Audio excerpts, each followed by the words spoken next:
من الأخطاء الشائعة جدا المنتشرة جدا بين الشباب والكبار هي إن الله مرتب شخص معين لكل شخص، يعني إنه في واحد معد من الله لكل فتاة، في عريس معد من الله لكل فتاة، وفي عروسة معدة من الله لكل شاب. مفهوم ده غلط من أساسه، ملوش أي أساس خالص، لكن بيؤدي إلى كوارث. يعني مش بس مفهوم غلط، لكن بيؤدي إلى كوارث. هو إني أنا لما أجي أقيم هل هي دي الإنسانة التي تصلح لي، أو هل ده الإنسان اللي أمضي معاه بقية عمري ولا لأ، مش ببص له، مش بقيمه، مش بفكر في جوانب شخصيته، مش بفكر في قدر التوافق اللي بينا ولا ملامح الشخصية، مش بفكر في كل ده، ما ببصش ليه بإمعان، لكن ببص لفوق، ببص لربنا. يا رب هو ده ولا مش هو ده؟ مش مهم بقى هو شكله ايه، كويس وحش، يعني عناصر شخصيته شكلها ايه، مش بتشغلني كتير. انا عايز بس اتأكد يا رب انت بتشاور على الشخص ده ولا لا.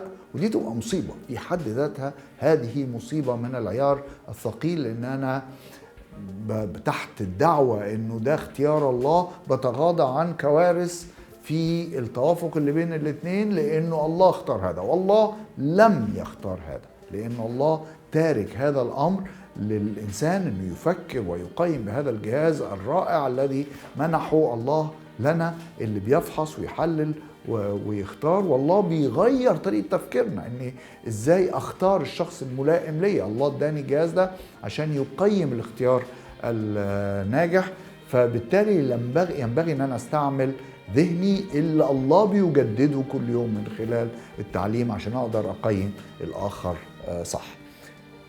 نقطة تانية في نفس المشكلة هي لان انا بعتقد انه ربنا اختار حد ليا، او ودوري ان انا اعرف اختيار الله. بيتدخل بقى ناس غريبة، ناس عجيبة، ناس بتعمل تصرفات هم بيحسوا ان دي بقى بتديهم قيمة باين ولا ايه، لكن بنتأثر بيهم. يجي واحد شيخ ولا واحد مش عارف ايه، ولا حد يصلي لك ولا يصلي معاك، ولا يشوف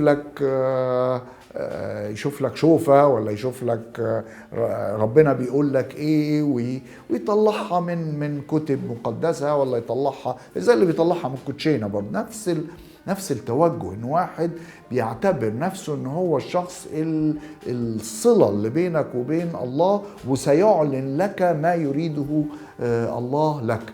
اوعى صديقي وصديقتي، اوعوا تتحطوا في موقف زي كده وتسمع لكائن من كان ان يقول لك ربنا بيقول لك اعمل كذا او ما تعملش كذا.